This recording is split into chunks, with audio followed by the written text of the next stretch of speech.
Hello everyone, welcome to Physics Through Computation and welcome to my channel. So in this lecture I'm going to describe about some technical commands of the Linux and some basic commands of Linux which you must know to be a Linux user.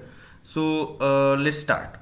So the first the screen that you are seeing is basically called terminal, and now what I'm going to do is basically if you want to open another terminal with with this terminal, then basically you have to type Control Shift T. So then one terminal will be open, new terminal. Then again if you type Control Shift T, then again another terminal will open. And then basically if you hover over these three terminal, you just need to type Alt 1, then it will go to terminal 1, Alt 2 it will go to terminal 2, and Alt 3 it will go to terminal 3, and like so on. So I don't need this many terminals, so let's go to the first terminal and cut down all the other terminals. So to cut down you need to type Control D. So now the very first command that you must know is basically the who command. So just type who and you will see that like it will show you your username. And now then next command is basically who am I. Then it will show your username again, and it will show the date. When you type who, it will show you the date and time as well. And you can also type who am I, and then it will show only the who am I will show you only the username. Now next command is basically this which command, and which command is basically helps you to the location, helps you to locate the package or like scripting language or any other Python, any other language like Python, etc. So what is their location, this which command will show you. So let's try, if you type which Python, then you can see this Python is located at user bin slash user slash bin Python. Then if you type which GNU plot, then it is located at this location. Then which if you type which bash, it is located at this location, and so on. So this is the basic principle of which command. Now there is another command which is uname. Uname will show you this what is the version of this thing which is Linux, and then basically also uname minus a, which will show you the this name after the at the rate command, and it will show you some other feature, date, user date, and what is the this Linux type, that is also being shown by this command. Okay, so next command is basically this password, which is PASSWD, and if you type this, and then basically it will ask you to change your password, and you retype your password and then type enter, and then you need to enter your new password, and which you have to enter, and then you have to retype for reconfirmation.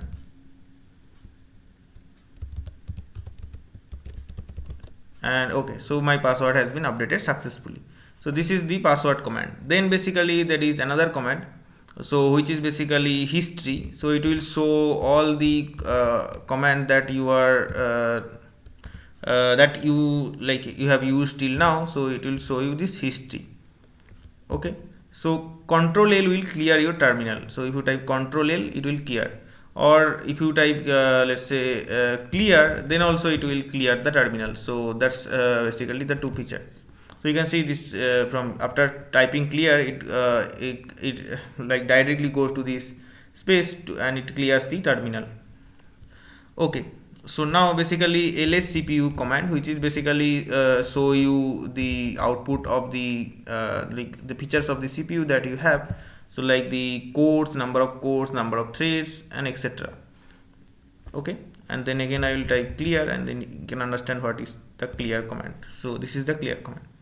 Now there are other two commands which are basically this ifconfig command, which is basically show you the IP address and these stuffs in your computer, and this another command which is ipaddr, which will again show you the IP address and other type of address in your machine.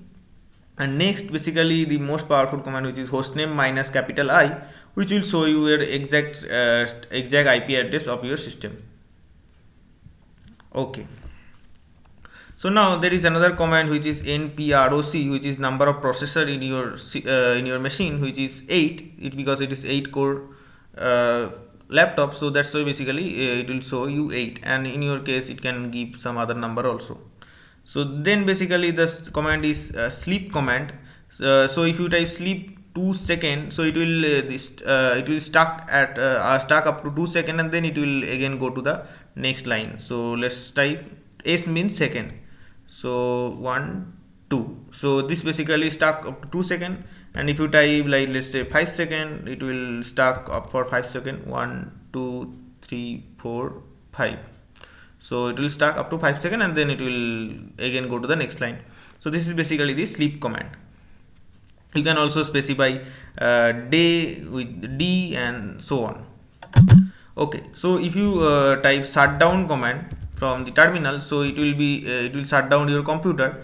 But so this is basically the shutdown command. But then if you don't use the shutdown -c command within 1 minute, so it will be scheduled for shutdown for after 1 minute. So if you type shutdown -c, it will cancel the shutdown, right? So this is basically the shutdown command. Next is basically the top command, which will show you the number of processes running and stuffs. So you can see there are several processes are running, and it will show you the free memory and etc. Let's clear it. Okay, so this is the stop command. There is another command which is htop, which you can install sudo apt get install htop, and then you can also use htop also. That is the more specifically give you the information of the processes running in your system, background processes as well as the normal processes that you run. Let's say you run a program, then it will show you the executable that is running and up to how much time it is running, that is also being shown there. So now which is basically and then is another command ps-u, which will show you number of processes processing units. And okay, so control L, then clear. The next is basically there is so when you type top command, so there is, you can see this PID numbers, right? So these PID numbers are basically very important, and if any job is running and then basically you want to cancel a job, then you need this PID number, and then what you need to write is basically, let's say if you have given a job in background and you want to cancel the job, then you have to write kill that PID number, which is let's say 3813 or something, that number, and then enter. So it will kill the job. And if there is no number exists like this, it will show you no such processes. And also for background processes, you can use kill -9 that PID number. So that's basically the kill command. So now basically to update your machine, you have to write sudo apt get update. So it will basically update your machine. You can just update, or you can also keep it for later as well. So it will just update your machine. It will take up to some time, and then it will be okay. So this basically sudo apt means so if you type sudo, okay, so it has been updated. And now clear the terminal. So always clear the terminal such that it is your cursor or your cursor will be always on the first line. So basically this sudo apt get that command I use. So sudo is basically for root user. So you are giving the permission to the root, and apt get is basically, apt means advanced package tool, and it is basically this is a Linux command which helps the user to interact with the packaging system. As you can see in the this command, after executing this particular line, your system got updated. Okay, so now basically there is one command which is ls, and this will basically show you the list of files in your system. So you can see there are lots of files here and so on. So okay, so let me go to here, and then you can also right click and then open in terminal. You can also do that. Okay, so now let's type ls. So ls, you can see this list of the files listing. Basically ls means listing, and it will show you the files exist in this particular folder where the terminal is opened. Okay, So there is ls minus la command which is show the hidden file. So if you type dot that file name, so if you just put a dot here, this file will be hidden. So any file, if you put a dot at the beginning, it will be hidden file, and it can be shown by the command ls minus la. So here basically it is showing the permission, read, write, xmin executable, and so on. Okay, so yeah, so then basically the command is, there is ls minus ltr, which is basically show you the time when this last, so this is the last file that I have edited, and this is the oldest one. So this will show you the time, and the, let's say if you run a program, and then basically it basically you want to know the what is the last file that have generated, and you can just type ls minus ltr and it will show you the last file that has been generated. You can also use ls minus lrt, sorry, ls minus lrt, and it will also show you the same sort of information. Okay, so this is the command ls. Ls means listing. So now let's say if you want to create some folder in this particular Linux command folder, so you can do it by using mkdir, make directory. So in Linux every folder is called a directory. So this mkdir, let's say folder 1 and let's say folder 2. So you want to create two folder, which is folder 1 and folder 2, then enter. So you can then type ls, and you can see there is folder 1 and folder 2 is being created. So folder are being colored by this blue, and the file will be this colored by white. So these are files, and these are basically some png files, so that's why this is there. So this is basically the folder. So now if the folder is being created, then basically let's go to folder 1. To go to folder 1, you need to change the directory. So right now you are in this folder Linux command, and inside that folder you have folder 1 and folder 2. So at which directory you are in, you can type this pwd, which is present working directory. So this command will show you the present working directory. So you are now this directory, and now you want to go to folder 1. Then what you will do is basically you will do cd. Cd means change directory, which will you want to go to folder 1. So folder 1, and then you can now you can see you are in folder 1. So that is basically the command. So there is nothing in folder 1. So if you type ls, it will not show you anything.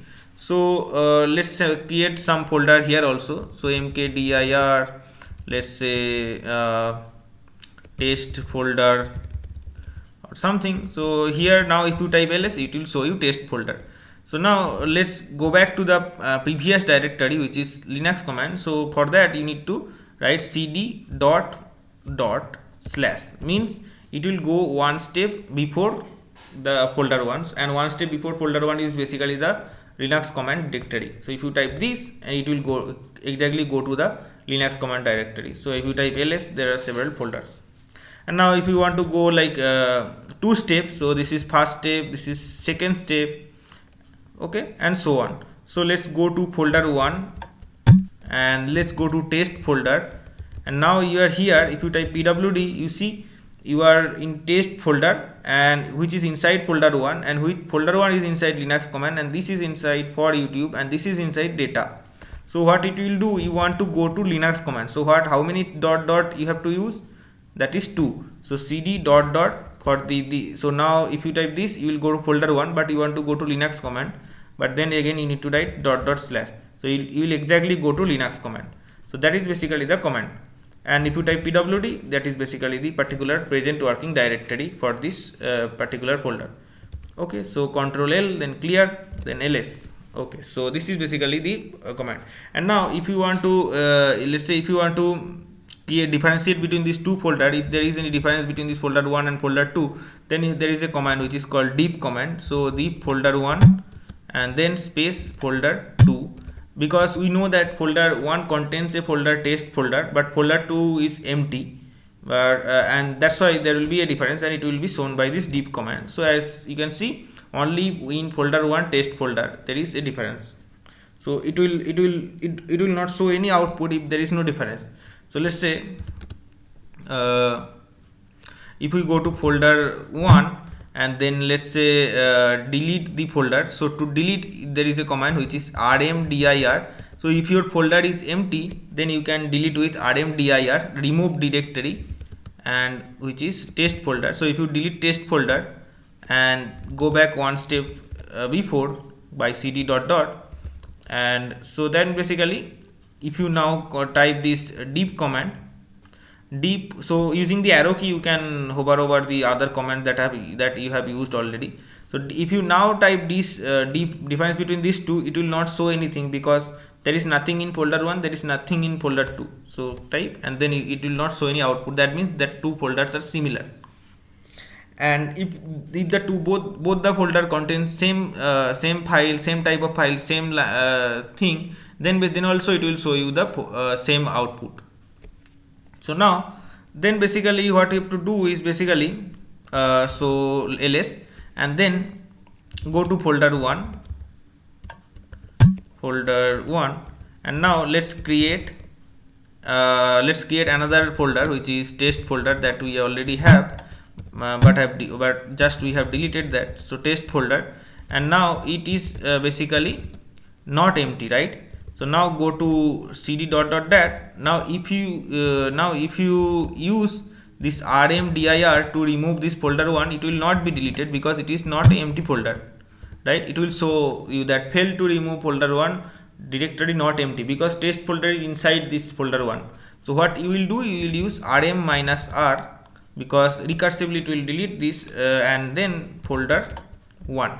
So now it will be deleted. If you type ls, you will not see this folder 1 because we have deleted folder 1. So that is basically the command.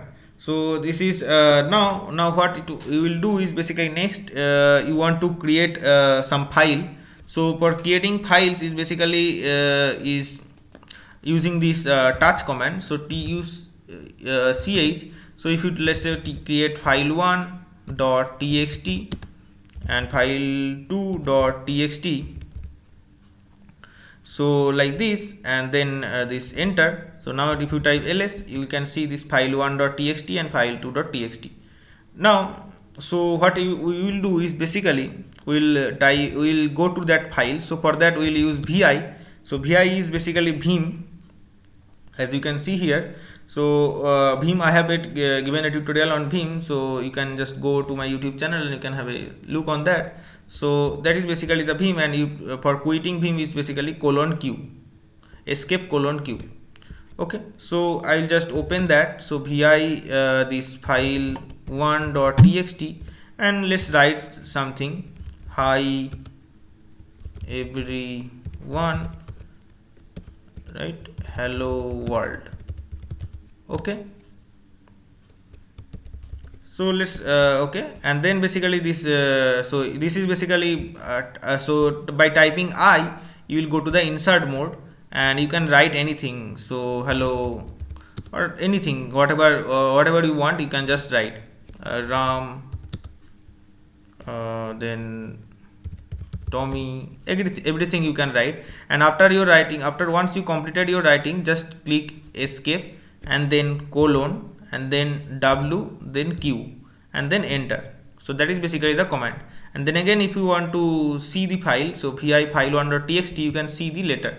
And again, if you want to add something, just type I, and using the arrow key go to the last line and then add something like there is a pond or something like that. You can write paragraph, you can write tables, so on. Okay, and then after that, once you have completed, just type escape, then : then w, then q. Okay, and then enter. So it will be written already if you just see. And now if you just want to see the file and then without writing, you just want to quit, so just type escape : q. Q means quit, wq means write and quit. So you just need quit, so q. So that is basically the command. Now if you want to see if there is any difference between file 1 and file 2 right now, because in file 2 there is nothing, and in file 1 we have written many things. So like type deep. So deep command you can use for file as well and folder as well. so file2.txt, then you will be there will be lots of difference, because we have written many things in file 1, but and it will show you some output whatever you have written in file 1 and whatever you have written in file 2. And now let's say now what this is basically the difference command, which is given by deep. Now there is one command which you need to tell, which is man command. Man means basically the manual command. So if you type man, then it will show you what manual page do you want. Let's say I want the manual page for GNU plot. I don't know GNU plot, so let's go to the manual page of GNU plot. And now you can see there is a manual for GNU plot. You can read it. Here you can learn well. So then basically you type Q, and then it will go to the terminal. And then if you now want the manual for bash, so it will show you who is the main person who built this awk, and then this several syntax command etc. So then quit. And then if you want the manual for the, let's say, awk, it will also show you the manual for the awk. So this is so on. So this is basically the man command. Now basically if you type ls, so there are several files. Now if you want to move, let's say, this file 1 and file 1 to folder 2, so let's move file1.txt. so mv means move command. So you want to move the file1.txt to folder 2. So now if you type this, and then if you type ls, you will not see file 1 because file 1 is in folder 2. So now how will you go to folder 2? cd folder 2 and then ls, you will see file1.txt, right? And then if you want to go back to Linux command, and then you will to cd dot dot. But before that, let's say move the file 1 to the earlier Linux command wherever it is. So move file this and then dot dot location that. So that is the location. So you can also type Linux, but that's okay. So dot dot slash mean it will move the file one step before. So this, and then if you type ls, there will be nothing. And if you type here, go to the before directory and then ls, it will show you this file to here as well. So that is basically the move command. And you can also move folder as well. So let's say if you create a folder mkdir folder 1 and then basically ls, so this move this folder 1 to folder 2. So it will move folder 1 to folder 2. So if you type ls, there will be folder 2, and if you go to folder 2 and ls, it will be showing folder 1. And go to let's go back to this same terminal Linux command, same working directory. So if you want to know the present working directory, just type pwd, and if you like copy this and then cd and paste this, it will go to that particular location. So and if you type folder 2, then it will go to folder 2. So you just need to copy the location. So let's go back to Linux command. Okay, clear it and then ls. Okay, so then basically you have this you can also copy file 1 to the file 2. So let's copy this, copy file 1 to file 2. So cp means copy command, and so this is basically copying this. Now if you type deep, if you want to check whether it is copied or not, so if you type deep, then you can see this, there is no difference. That means it is copied. And you can see using this vim, so file2.txt. now there is written this thing whatever we have written in the file 1. So that is basically the deep command and the cp command. Now if you have a folder like mkdir if you let's just make a folder 3 and ls. So now if you want to move if you want to copy folder 2 to folder 3, so then cp, and if you want to copy folder, then the cp command will not work. So let's do first that it will not work. I will just show you, and you can see this omitting directory, so it will not copy directory. So that's why you have to use this -r command, and now it will be copied. So now it will be copied. So if you go to folder 3, so then if you ls, and you can see this folder 2, it has been copied to folder 3. Okay, so that is basically the cp and cp -r command. Now you can also this if you are to view the view the lines in the file, then basically you can use this vi command also, but you can also use cat command, which is cat file 2.txt. You can see whatever line is written in the file 2, and you can also go to file 1, and then you can also see the contents of the file 1. So that is basically the cat command. And if you want to create some file with the cat command, you can also as I have shown to you that you can create the file using this touch command, and you can also create it by cat command as well. So this what you need to do is basically cat greater than the file name, let's say file 3 file3.txt, and then you have to write something. And so let's say hi, join my YouTube channel and enjoy physics computation. Okay, so once you have done, then basically you will once you are done, you just type Ctrl D, and you will see, and you will type ls, and you can see file3.txt is being created. And if you want to view the content of file 3, so same cat command file3.txt, you can see hi, join, whatever you have written, that is there, right? Then clear the terminal and then ls. So these are basically the file handling. And now basically if you want to combine two file into one file, let's say if you want to combine file 2.txt and file 3.txt to file 4.txt, so combining, you have to use greater than, and then the new file is file 4.txt. so it will combine file 2 and file 3, and it will be pasted to file 4. So just see, and then like if you type cat file 1, file 2.txt, it will show you this. If you type file 3.txt, it will show you this, and if you type file 4, then it will show both of them. That means both of them are combined. It is basically concatenating that two files. So that is basically the cat command. So now you can see here the number of lines is this many, but you want to count the number of lines. So what is the command is basically wc minus l, and the file name you have to provide, which is file 4.txt. so there are 9 lines. You can count 3, 6 and 9. So there are 9 lines in the file. So this command will count the number of lines in the file. And if you want to count the number of words, so wc minus w, l means lines and w means word, and this file 4.txt, so there are 24 words in the file. So that is basically the command.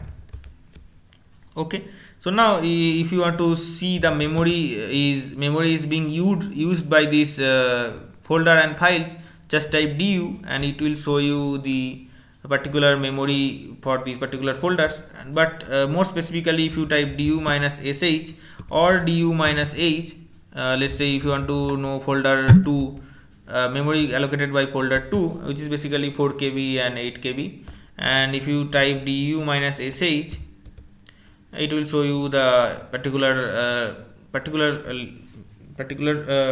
space which is being covered by the folder 2, and du minus sh star will give you the space for give you the memories allocated for this particular all the files. So which is the du minus sh star command. Okay, so this is for memory spacing. And now basically so now what you will do is basically, now you want to make a archive, or like this zip, or if you want to make these 4 files, file 1, file 2, file 3, file 4, if you want to just make a zip out of that. So what you will do is basically, so let's first make the zip, and then I will go to the tar command. So what you will do is basically, so you have to use this zip command, so which is zip, and let's name the zip. So new dot zip, let's say, will be your zip file, and it will contain file 1, file 2, file 3, and file 4. So all these 4 files will be zipped into a new zip file, which is new.zip. So if you type this, and then you can see it is being depleted and stored, and then if you type ls, this new.zip will be created. And now if you want to unzip it, so just type unzip new.zip, so it will unzip. So because we have already these files, and it is asking whether you want to replace them, so just type yes and yes. So if you type a, it will do it for all. So it is being done here. So now let's remove this zip file, which is rm new.zip. So you can just remove, it will be removed. Okay, so now basically what we want to do is basically to use so there are several this archive version, which is basically tar, zip, etc. So now if you want to create this tar, so which is basically the command which is tar cvf some new dot tar, and then the same. And now you want to you don't need to write all the time these file names, you just type this file, and after that it is basically this 2.txt 3.txt. So you just type star, it will take automatically file 1.txt, file 2.txt, file 3.txt, and file 4.txt, and it will zip it into this new.tar. Okay, so it is being zipped, and now new.tar will be created. And now if you want to untar it, then basically you have to write tar xvf. So x means basically extract, v means basically verbose, and f means basically the file, and here cvf means basically create verbose file, right? And now this if you want to untar it, then new.tar, and it will be untarred. So that is basically the command. So now this is these, and so whenever you have large number of data files, and if you want to zip such that your memory space is being freed, so that's why you need to use this tar and zip command, and so that is basically a very useful command. And now what there is some fun fact also in Linux. So you can install this thing sudo apt get or sometimes you don't need this get. So sudo apt install sl. So I will tell you what it will do. So before that I just need to install it. Okay, so it is already being installed in my system. So just clear the terminal, and then after installing just type sl, and you will see what will happen. So a steam engine will pass from your terminal. So that's very fun, right? So that is basically the command. So it's basically sometimes you are tired of typing command, I just want to see some fun facts. So the Linux has some fun facts for you, and there are several games also you can also install in the terminal, and you can play in the terminal as well. So that is all. So then basically what is basically needed is basically this echo command. So echo is basically a command which will echo whatever you will write. It will just echo in the next line. So if you type echo hello world, it will echo that word. If you type hello viewers, it will say hello viewers. So this is basically the echo command. Sometime in the bash script it is used this echo command. So now let's type ls, and now if you want to see some header part of the file, so let's say if you want to see the header part of file 3, right? So it will show you the first two lines of header, first two lines of the file 3, and if you type tail, it will show you the last two lines of the file 3. So that is basically the command. So as this file 3 has only 2 lines, so that is why I think it's happening. So let's use this file 4, and you can see this tail command. So now this is basically the head and tail command. Now there is one command, let me show you, that is a very useful command, which is basically a command which is let's say you have this PDF, right? So now you can see there is lots of blank spaces which is not needed, but it is in the picture, but you want to remove that that part of the white space, and what you will do is basically like the following, which is this pdf crop command. So pdf crop --margins. So this has been suggested to me by Sotroboto, which is one of my colleagues in my institute. So he's using this command, which is very useful. And this is if you just type cpm.pdf, and this is basically your input file, and then you just save it in some output file, which is out.pdf. So what it will do is basically it will remove the white space and make the plot very good. So let's see. Okay, so you can see this plot is now being this white space is now being removed, like, and it is being the correctly formed, which basically we want. So that is basically the thing. So now next is basically the clear command that I have already told, which is used to clear this. And now next is basically the exit command, which which is basically exit you from the terminal, and you will this terminal will be cut. So this is all basically. So thank you for watching this video, and I hope you like this video. So if you just like the video, please go through my channel, and there are lots of videos available in my channel, and please subscribe if you are new to my channel. And thank you for watching this lecture.